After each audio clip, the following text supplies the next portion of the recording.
This tank has now been up and running for 10 months. Since the move, we've lost quite a lot of torches, a few heads on hammers, and a fair few pieces of SPS. But that was all due to the move. I am liking the Aquamarine 1200. I prefer it over our 3-foot tank that we had back in Redden. I feel like it's a lot easier for stability, but the aquascaping on larger tanks I find a lot more difficult. That is actually one of the things I do not like about this tank. The aquascape makes it very difficult for coral placement. As you can see, I've got 2 vertical supports in the middle and on the right. The one on the left as like a diagonal support, so it's easy to place coral along it, whereas the 2 verticals, well, I kind of lose the coral placement. As you can see, I've managed to get some trumpets in there, Duncan, a couple of hammers. Also, the room on the top of the scape, it's quite straight. It doesn't really look very natural. In hindsight, I would have made the top bit have a little bit more depth. So this is my favourite bit of the setup, and I feel like it's the favourite for a lot of you over on Instagram as well. This is a DIY built little aquarium controller. As you can see, I've got the 2 Vortex, the MP40, the MP10. I've got an Inkbird temperature controller. I've got the J-Cod controller. The Senai in the middle, the Senai web server that is, so I can monitor it on my phone. And down at the bottom, I've got the KH Keeper Plus, which works wonders. The consistency is great. pH is very off. I know you're not really meant to look at the pH. A lot of people question why they even show us the pH, but it's showing my pH is like 8.5 to 8.7, which I know it is not, because a lot of things would have happened to the tank if that was the case. But the alkalinity readings are consistent, and that's all that matters really.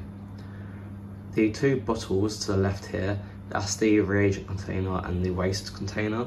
A lot of people feed the waste back into the tank, but, well, they feed it back into the tank with no ill effects either, but I don't really want to do that. I've never done that before, and if I start doing that now, I know it's going to change the stability of the tank. I don't mind emptying it, it's fine. My salinity hasn't really changed much. In fact, it's such a small amount. It's fine. I test 4 times a day, every 6 hours. So this is the sump for the tank. As you can see, I'm running all Coral Essentials products. Calcium plus traces, carbonate plus traces, magnesium plus traces, as well as CV plus. And I am also using Coral Power Grow at night, 4 drops of that. And I'm looking to get some more products. It's all being dosed with the Kamoa doser over there. It's decent, does the job. And I am testing all the parameters using all of the Hannah stuff, except calcium. I'm using Salifert, and I am double checking magnesium with Salifert, because Hannah's magnesium is a little bit hit or miss. To test salinity, I am using the Hannah salinity tester. There's a doser just gone off there. So in the first baffle, we've got the Caracy. It's doing a really good job. My nitrates have not moved from 10. I don't water change, bearing in mind. They have not increased from 10 at all. My phosphates, well, they're pretty much non-existent now, which is starting to be a problem.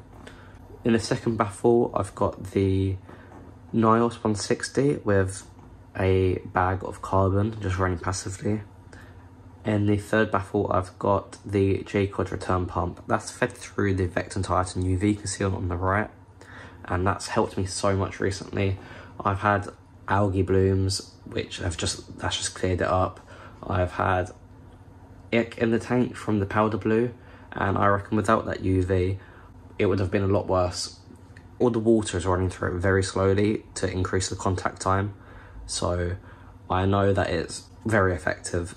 For the ATO, I've got the TMC float switch one. It's failed quite a few times, so I think I'm going to go for like an optical sensor one, which will either be the Tunzi with all the float switch and the optical sensor, or the new Red Sea one. I'm not too sure yet. So what you can see at the front of the sump in that roadie chamber, that is a DIY CO2 scrubber. My good friend HC Aquatics, he walked me through how to do it, what parts to get, what media to get, and that just hooks up to the skimmer, and my pH has increased so much. The way I'm measuring pH is using the Senai. I know it's not 100% accurate, but it's all I've really got at the moment. I am looking to get a pH meter, but I don't know if it's really worth it, because I know pH has gone up because my alkalinity consumption has decreased so much, and all my SPS are growing like crazy and crusting really nicely. Leave a comment if you have any questions and I'll create a video answering them.